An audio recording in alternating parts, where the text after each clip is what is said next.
Morning, good afternoon, good evening my dear friends, welcome to my channel the morning man product team Bhardwaj, आपका host दोस्त। और ये है the current situation in Thailand video. Usually मैं ये video जो है संडे को पोस्ट करता हूँ, लेकिन आज मैं इसे बीच में वीकडे के अंदर पोस्ट कर रहा हूँ क्योंकि due to my health reasons मैं वीडियो शूट नहीं कर पाया लास्ट वीक। अब यहाँ पे हम शुरू करेंगे कोविड केसेस से और कुछ ट्रैवल अपडेट्स हैं आप लोगों के लिए, तो बने रहें इस वीडियो पे। फटाफट से कवर करते हैं, एक रिकैप लेते हैं। तो यहाँ पे जो टोटल नंबर ऑफ केसेस आए हैं रिसेंटली, ये डेटा है सितंबर 5 का। 1360 केसेस आए हैं, जिसमें रिकवरी रेट देखा जाए टोटल जो है कंट्री में वो है 46,12,062 केसेस का। जितने लोगों का भी ट्रीटमेंट चल रहा है हॉस्पिटल्स में वो है 15,418, 15,418। और जो डेथ है अभी रिसेंटली 5 सितंबर का जो डेटा है 22 डेथ्स आई है टोटल, और टोटल जो डेथ रेट है वो है 32,422 की फिगर बन रही है यहाँ पे। तो ये था कोविड के बारे में इन शॉर्ट। केसेस काफ़ी कंट्रोल्ड हैं ओवरऑल थाईलैंड के अंदर देखा जाए, और काफ़ी कम केसेस निकल के अब आ रहे हैं, और वैक्सीनेशन की ड्राइव तो उनकी ऑलरेडी काफ़ी अच्छी चल रही है। आगे हम थोड़ी टूरिज्म अपडेट्स की बात करते हैं, और सबसे पहला मेजर अपडेट आपको पता है कि जैसे मैंने एक सेपरेट वीडियो भी बनाई थी और उसमें आपको क्लियर कर दिया था कि 1 अक्टूबर ऑनवर्ड्स जो है अब जो वीज़ा एक्सटेंशंस मिल जाएगा सभी कंट्रीज़ को जो visa free current list of countries में आती है, मतलब कि उनका जो पीरियड है स्टे पीरियड बढ़ा के 45 दिन का हो जाएगा। और वीज़ा ऑन अराइवल इंडियंस के केस में, और जितनी भी कंट्रीज़ आती हैं इस लिस्ट में 18, 19, 20, उस केस के अंदर जो है आपका स्टे पीरियड 30 दिनों का हो गया है। मतलब कि दोनों के केस के अंदर देखा जाए तो 15 दिन उन्होंने आगे और एक्सटेंड कर दिए आने वाले अगले 6 महीने के लिए, मतलब कि मार्च 2023 तक ये रहेगा।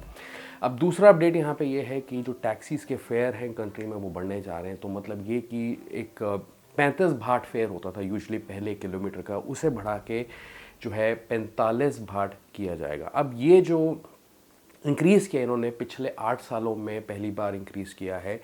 45 भाट फेयर होगा टैक्सीज़ का जो कि 1600 या 1800 सीसी के इंजन पे चलती हैं, और 50 भाट उन टैक्सीज़ का होगा जो 2000 सीसी से ऊपर की हैं या 2000 सीसी के अंदर की हैं।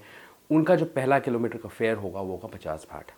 अगर आप डॉन म्यू से ट्रैवल करते हैं या स्वर्णभूमि से ट्रैवल करते हैं तो एयरपोर्ट के फेयर्स भी यहाँ बढ़ने के चांसेस हो रहे हैं, तो सर्विस चार्ज जो है बढ़ जाएगा, मतलब कि 50 भाट से 75 भाट का यहाँ पे हो जाएगा।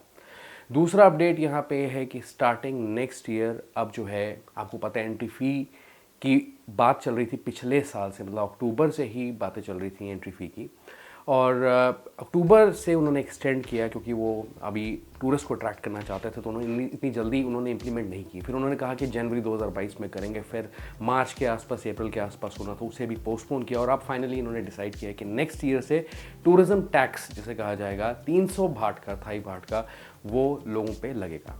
अब जितने भी फॉरनर्स हैं अगर वो 24 घंटे के भीतर थाईलैंड को छोड़ते हैं, मतलब उनका ट्रांजिट है या कम समय के लिए वहाँ रुक रहे हैं, तो उनको एग्जेम्पशन इस फीस से मिल जाएगी। लेकिन अगर आप कंट्री में इमिग्रेशन क्लियर करके ट्रैवल करते हैं तो उस केस के अंदर 300 थाई बाट का आपको टूरिज्म टैक्स लगेगा। इसको अगर आप देखें तो ये $8 बनता है, अगर यूएस डॉलर्स की मैं बात करूँ, $8.22 के आसपास की बनता है कन्वर्जन के हिसाब से, और इंडियन करेंसी के हिसाब से ये कुछ बन गया 635 रुपये, 32 रुपये, जो भी कन्वर्जन रेट आज का है वेरी कर रहा है उसके हिसाब से। अब यहाँ पे जो वर्क परमिट होल्डर्स हैं, जो फॉरेन डिप्लोमेट्स हैं, जो बच्चे हैं 2 साल से नीचे के, उनके केस के अंदर भी उन्हें एग्जेम्पशन है टूरिस्ट टैक्स से, तो टूरिज्म टैक्स उनके केस में एप्लीकेबल नहीं है। ओके अब यहाँ पे एक क्लैरिटी की ज़रूरत है कि ये लोग एक एक्सीडेंटल कवरेज आपको उस टूरिज्म टैक्स के अंदर देने जा रहे हैं, लेकिन वो एक बेसिक जेनेरिक इंश्योरेंस होगी, मतलब कि एक्सीडेंटल कवरेज है वो, सिर्फ उसमें कोविड के एक्सपेंसेस आपके कवर्ड नहीं है। तो आपको हम बोलते रहते हैं, इंसिस्ट करते रहते हैं कि आप मेडिकल इंश्योरेंस लेके चलें जो कोविड के एक्सपेंसेस कवर करती है, तो वो आपने ज़रूर कैरी करनी है अपनी तरफ से। तो ये जो इंश्योरेंस है एक बेसिक जनरल इंश्योरेंस होगी, एक्सीडेंटल इंश्योरेंस, और इसके बारे में और डिटेल्स आनी बाकी है कि क्या क्या कवरेज किन किन एक्सीडेंट्स की इंसिडेंट्स की आपको इस में इंश्योरेंस पॉलिसी में मिलेगी देखने को। अब दूसरी चीज़ ये भी है इसका ड्रॉबैक कि जो टूरिस्ट स्पेशली मलेशिया जो है एक सेकंड लीडिंग कंट्री है आफ्टर इंडिया, जो कि बहुत फ्रीक्वेंटली विजिट कर रहे हैं लोग, बाई लैंड एंटर कर रहे हैं थाईलैंड में, और इसके अंदर इम्पैक्ट देखा जा सकता है। अगर टूरिज्म फी लगा दी उस केस के अंदर, इनका जो टूरिज्म का फुटफॉल है उस पर थोड़ा इम्पैक्ट पड़ सकता है, खासकर जो लोग by land Malaysia to Thailand enter कर रहे हैं, ऐसा माना जा रहा है। तीसरा अपडेट यहाँ पे ये है कि इन्होंने स्वर्णभूमि एयरपोर्ट पे पीवीएस सिस्टम इंट्रोड्यूस किया है। ये वैसे ही है जैसे डिजी यात्रा ऐप दिल्ली एयरपोर्ट के केस में इंप्लीमेंट करने की कोशिश की जा रही है। मतलब ये है कि अनऑथराइज एक्सेस लोग ना कर पाएँ, जेन्युइन लोग ही एयरपोर्ट में चेक इन कर सकें। मतलब ये है कि अपने आप boarding pass QR code scan कर सकते हैं, आपके पास डॉक्यूमेंट्स हैं फिजिकल फॉर्म में, तो उन्हें स्कैन करके आप एयरपोर्ट में एंट्री ले सकते हैं। तो इसका बेसिकली पर्पज़ यही है कि सेफ्टी स्टैंडर्ड्स जो हैं एयरपोर्ट के बढ़ाए जाएं हर एंगल से, और जो जेन्युइन लोग हैं, ऑथराइज लोग हैं, जिन्हें ट्रैवल करना है, जिनके पास बोर्डिंग पास है, वो लोग एंटर कर सकें based on their travel documents, खासकर ई बोर्डिंग पास की अगर मैं बात करूं। तो ये सिस्टम, ये जो स्क्रीनिंग है सभी चेक पॉइंट्स पे होगी। वो क्या क्या चेक पॉइंट्स हैं स्वर्णभूमि एयरपोर्ट पे, उनका एड्रेस क्या है, वो मैं आपको देने जा रहा हूँ। तो चेक इन काउंटर्स के बाद यूजुअली आपको ये PSV मशीन्स जो हैं इंस्टॉल्ड मिलेंगी। ओके, अब यहाँ पे क्या है, एक तो डोमेस्टिक डिपार्चर है इनका, रो C और D, यहाँ पे 8 यूनिट जो है लगाई जाएंगी। और ख़ासकर आपको पता है सेकेंड फ्लोर पे है इनका जो डोमेस्टिक डिपार्चर है, और वहाँ पे जो C और D रोज़ हैं वहाँ पे 8 यूनिट्स लगाई जाएंगी। फिर इसके अलावा जो एंट्रेंस है इंटरनेशनल डिपार्चर की अगर मैं बात करूँ, तो जोन 2 जो है इंटरनेशनल डिपार्चर का, चेक इन काउंटर्स के पीछे रो हैं J और K, वहाँ पे 2 यूनिट्स लगाई जाएंगी। ओके, फिर है check in counters at row L and M, तो चेक इन काउंटर्स के पीछे रोज L और M जो है वहाँ पे 2 यूनिट्स इंस्टॉल की जाएंगी। और जो एक और इंटरनेशनल डिपार्चर का जोन 3 है जो, वहाँ पे भी चेक इन काउंटर्स के बाद रो S और T के अंदर 3 यूनिट्स जो हैं लगाई जाएंगे। इसकी आगे बढ़ने से पहले इस वीडियो के अंदर मैं आपके साथ कुछ चीज़ें यहाँ पे शेयर करना चाहता हूँ, बहुत इंपॉर्टेंट हैं। Firstly I sincerely thank to the tourism authority of Thailand for sending me the gifts, wonderful gifts. Thank you for all the love and the token of appreciation. Great that you see some value in this channel. तो उन्होंने मुझे एक gift दिया है। इसके अंदर एक मुझे मिलता है बैग। पहले बहुत ही सुंदर बैग है, ये ब्लैक कलर का है और इसमें काफ़ी अच्छी मतलब चीज़ें रखने का प्रोविज़न है बैग के अंदर। और इसके अलावा इन्होंने मुझे जो है कुछ इस बैग में शेयर किया है 2 फेस मास्क, बहुत ही अच्छी हाई क्वालिटी के फेस मास्क हैं, राइट फ्रॉम बैंकॉक। और इसके अलावा अब हम देखते हैं, कुछ प्रोडक्ट रिव्यूज़ करते हैं जो कि मुझे थाई सिलेक्ट ने भेजे हैं। So what is Thai select? Thai select is a program initiated by the international trade promotion and ministry of commerce of Thailand. Thai Select is basically a certification which is given to overseas restaurants serving authentic Thai food in 3 categories of restaurants, specially based on decoration and the level of food and service excellence. So we have some munchies, snacks, candies here, beauty and wellness products as you can see. इन सब का जो है हम थोड़ा बहुत review कर लेंगे आज। और अगर आपको ये पसंद है then I can also leave a link in the description, address of the distributors. तो अगर आप बिजनेस पर्सपेक्टिव से चीज़ें सोचते हैं then you can also do so. Let's begin. तो सबसे पहले है मेरे पास यहाँ पे बहुत डिलिशियस मंचीज़, इनका नाम है प्रॉन क्रैकर्स। कैल्बी का ये प्रोडक्ट है। कैल्बी एक जापानीज़ कंपनी है बेसिकली, और इसके जो इंग्रेडिएंट्स हैं वो हैं, it contains wheat, shrimp, peanut and soybean, और सी वीड भी है इसमें। सी वीड का फ्लेवर आता है बहुत अच्छा। Prawn cracker grilled squid, seaweed contains added monosodium and उसके अलावा जो भी इसके इंग्रेडिएंट्स हैं और जो भी इसकी फूड वैल्यू वो पीछे यहाँ पे दी है। तो चलिए इसको टेस्ट करके देखते हैं फटाफट से कैसा है। बहुत स्वाद है, काफ़ी क्रिस्प है ये। और जैसे मैंने आपको बताया ये रियल प्रॉन्स हैं इसके अंदर, ठीक है, फ्राइड प्रॉन्स है, उसके ऊपर जो है मसालों की कोटिंग हो रखी है।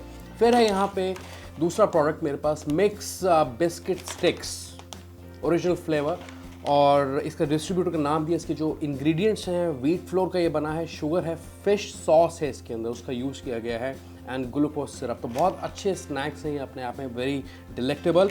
और यहाँ पे मुझे इन्होंने दिया है कुछ रियल थाई के प्रोडक्ट्स हैं, आपने देखे भी होंगे मार्केट में। तो इनका जो कोकोनट मिल्क है जो आप यूजुअली कुकिंग में यूज़ करते हैं वो इन्होंने दिया, और काफ़ी थिक है ये अपने आप में। और इसके अलावा मुझे मिलती हैं यहाँ पे 2 और products, Tom yum soup paste है, और इसके अंदर भी मैं इसके अगर आपको थोड़े इंग्रेडिएंट्स बताऊँ तो सोयाबीन ऑयल, शैलेट मतलब कि जो छोटे प्याज होते हैं, sugar, tamarind paste, dried red chilli, garlic, और फिश सॉस भी है इसके अंदर। तो yes, it is a must try. और इसके अलावा जो है हमें मिलता है यहाँ पे एक ग्रीन करी पेस्ट, बहुत ही पॉपुलर है और हर किस्म की क्यूजीन्स के अंदर यूज़ किया जाता है। इसका जो मेन इंग्रेडिएंट होता है जो इसमें है भी, वो है काफिर लाइम पील। तो ये बहुत इंपॉर्टेंट इंग्रेडिएंट है इसका और it taste really well, to be very honest. फिर इसके बाद है हमारे पास यहाँ पे एक टूथपेस्ट, एक सैंपल के तौर पे इन्होंने दिया है। इसके जो की इंग्रेडिएंट्स हैं वो मैं आपको बता देता हूँ, जो मेन चीज़ें हैं इसके अंदर। एक तो इसके अंदर गुआवा लीफ ऑयल है, ठीक है, जो अमरूद के पत्ते होते हैं उसका ऑयल है इसके अंदर। डिस्टिल्ड वुड विनेगर है इसके अंदर, तो जो विनेगर होते हैं उसको प्रोड्यूस करने का तरीका वुड से भी होता है, तो उसमें ये भी है। इसके अलावा इसमें कुछ और इंपॉर्टेंट इंग्रेडिएंट्स हैं, जैसे कि sacred fig tree bark extract, ठीक है, जो कि गम्स के लिए काफ़ी अच्छा होता है आपका। कैमोमाइल एक्सट्रैक्ट, क्लोव ऑयल और मिंट है इसके अंदर फॉर फ्रेश ब्रीदिंग। और इसका जो खुशबू है, हम इसको खोल के देखते हैं कि does it taste really different then ordinary toothpaste. And yes it does, बहुत अच्छा फ्लेवर है इसका अपने आप में। इसका भी जो लिंक है मैं डिस्क्रिप्शन में प्रोडक्ट का दे दूंगा आपको। और इसके अलावा कुछ कैंडीज़ हैं, बहुत पॉपुलर हैं, और जैसे कि ये कैंडीज़ बहुत कॉमन होती हैं, शुगर कैंडीज़ हैं ये। कुछ और कैंडीज़ हैं, टॉफ़ीज़ हैं, हार्ट वाली आपने टॉफ़ीज़ देखी होंगी बच्चों ने, तो वो भी इन्होंने दी हैं। तो आई एम श्योर कि you know about these products at least. और इन्होंने इसके बाद मुझे दिए हैं कुछ कूलिंग पैड्स, और आप ये कह सकते हैं कि वेट टिश्यूज़, तो या परफ्यूम्ड टैल्क आप इसे कह सकते हैं किस्म का, तो वो इन्होंने मुझे एक दिया है। चलिए इसे भी खोल के एक बार ट्राई करते हैं। या बहुत ही यूनिक इसका जो है स्मेल है, और ये टैल्क है basically. Awesome, awesome is the word for it. Okay, तो गाइज ये थे कुछ प्रोडक्ट्स, और इसके अलावा इन्होंने मुझे एक छोटा सा कप भी दिया है, टी सेट दिया है। तो एक कप है और उसके साथ है प्लेट, तो वो भी देखते हैं फटाफट से। तो ये सब प्रोडक्ट्स हमने देख लिए। इसके अलावा यहाँ पे एक मसाज ऑयल भी इन्होंने मुझे दिया है, और इसको अगर मैं देखूँ खोल के, मसाज ऑयल है, प्रॉपर ट्रेडिशनल मसाज ऑयल है। इसका नाम है गोल्ड क्रॉस येलो ऑयल। चलिए इसको ज़रा स्मेल करके देखते हैं ये कैसा लगता है। और ये अगर इसकी यूजुअली कॉस्ट मैं इंडियन मार्केट में बात करूँ तो ये 600 साढ़े 600 का आपको पड़ सकता है, लेकिन ये एक छोटी सी शीशी के अंदर आता है। और इसका जो स्मेल है हम देखते हैं कैसा है। तो ये प्योरली जो है क्लोव ऑयल है, मैं ये कह सकता हूँ। इसके अंदर कुछ और हर्ब्स भी होंगी जो कि इसके पीछे कहीं बॉक्स में लिखी होंगी, आई एम श्योर। और अगर मैं उसकी बात करूँ, सब थाई लैंग्वेज के अंदर लिखा हुआ है इसके अंदर, लेकिन इट रीड्स की गोल्ड क्रॉस येलो ऑयल, और ये क्लोव ऑयल है बेसिकली। तो बहुत ही गर्म होता है क्लोव ऑयल, अगर आपको पता है, तो it's really good in quality and smells really good. मतलब और बाम्स की तरह या ऑयल्स की तरह ये इतना स्मेल नहीं करता, ठीक है। It's not very pungent in smell, but yeah you can smell clove. Okay, तो ये भी हम साइड पे रख देते हैं। इसके बारे में भी मैं डिस्क्रिप्शन में इस प्रोडक्ट के बारे में आपके लिए लिंक दे दूंगा। और अब हम देखते हैं ये टी सेट जो इन्होंने मुझे और गिफ्ट किया था स्पेशली। तो चलिए इसे भी खोल के देखते हैं, इसकी अनबॉक्सिंग करते हैं। तो ये मेरा टी सेट है, एक कप दिया, प्लेट दी इन्होंने, और इसके अंदर अगर आप इसको देखेंगे इसकी क्वालिटी को, तो क्वालिटी इसकी काफ़ी ज़्यादा अच्छी है। बोन चाने का ही है ये। और इसे भी खोल के देख लेते हैं एक बार प्लेट को, प्लेट की क्वालिटी कैसी है। And yes, it looks good. So thank you so much guys for all the gifts, wonderful gifts. चलिए आगे बात करते हैं। रॉयल थाई एम्बेसी ने वीज़ाज़ के, खासकर स्टिकर वीज़ाज़ के या डिफरेंट कैटेगरी के वीज़ाज़ के रेट के रिवीजन किए हैं, और 2 सितंबर से ये एप्लीकेबल हो गए हैं। इसका जो लिंक है, उसके जो फ़ोटो है, वो मैंने अपने कम्युनिटी पोस्ट के थ्रू भी आपके साथ शेयर किया है। तो यहाँ पे मैं आपको बता दूँ, यहाँ पे जो लिखा है स्क्रीन पे भी फ्लैश करेगा, the royal Thai embassy in New Delhi wishes to inform of the fees for all visa application, legislation and consular service as follows. यहाँ पे टूरिस्ट ट्रांजिट वीज़ा की अगर मैं बात करूँ तो उसकी कॉस्ट बनती है अब 1900 रुपये इंडियन करेंसी के हिसाब से हम बात करें INR में। टूरिस्ट वीज़ा सिंगल एंट्री अब आपको पड़ेगा 2500 रुपये का। इसके ऊपर सर्विस चार्जेस और VFS के हैं वो अलग हैं, तो उन्हें मैं काउंट नहीं कर रहा हूँ। ये एक्चुअली जो कॉन्सुलर की फ़ीस है उसकी हम बात कर रहे हैं। फिर टूरिस्ट वीज़ा मल्टीपल एंट्री 12,000 का पड़ेगा। अभी मल्टी एंट्री वीज़ा आप दिल्ली और चेन्नई से नहीं ले सकते, लेकिन आप कोलकाता और मुंबई से ले सकते हैं। स्पेशल टूरिस्ट वीज़ा की कॉस्ट रहेगी 5,000 रुपये। नॉन इमिग्रेंट सिंगल एंट्री की 5,000 है। नॉन इमिग्रेंट मल्टी एंट्री की 12,000 रुपये है। Non immigrant 3 years multi entry जो APEC business travel card scheme है इनकी, और जो लोग उस के तहत जाते हैं, उस स्कीम के तहत जाते हैं, उनके लिए 12,000 का फीस रहेगा। Non immigrant 3 years multi entry visa 24,000 का। Smart visa 1 year multi entry उसकी कॉस्ट 24,000 की, और बढ़ते बढ़ते आप देख सकते हैं 70,000, 92,000, 1,25,000 तक भी जाती है। और पासपोर्ट जिनको रिन्यू करना है, जो नेशनल्स हैं यहाँ रह रहे हैं उनको रिन्यू करना है, अगर थाई नेशनल्स जो यहाँ इंडिया में रह रहे हैं उन्हें रिन्यू करना है, 5 साल के लिए पासपोर्ट इशू करना है, 10 साल के लिए करना है, उसकी फ़ीस भी यहाँ पे अलग इन्होंने करेंसी में दी है, मतलब 2,500 रुपये, 4,000।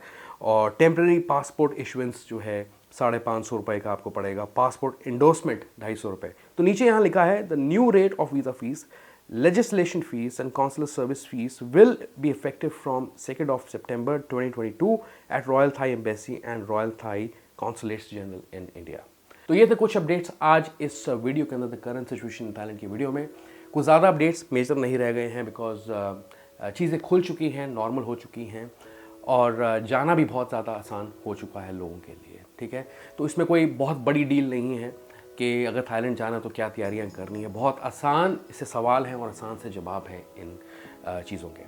ऑलराइट, ये वीडियो आपको कैसे लगी ज़रूर बताएं। Give this video like, thumbs up, and do not forget to subscribe to this YouTube channel the warning man abroad. I see you once again. Goodbye, take care.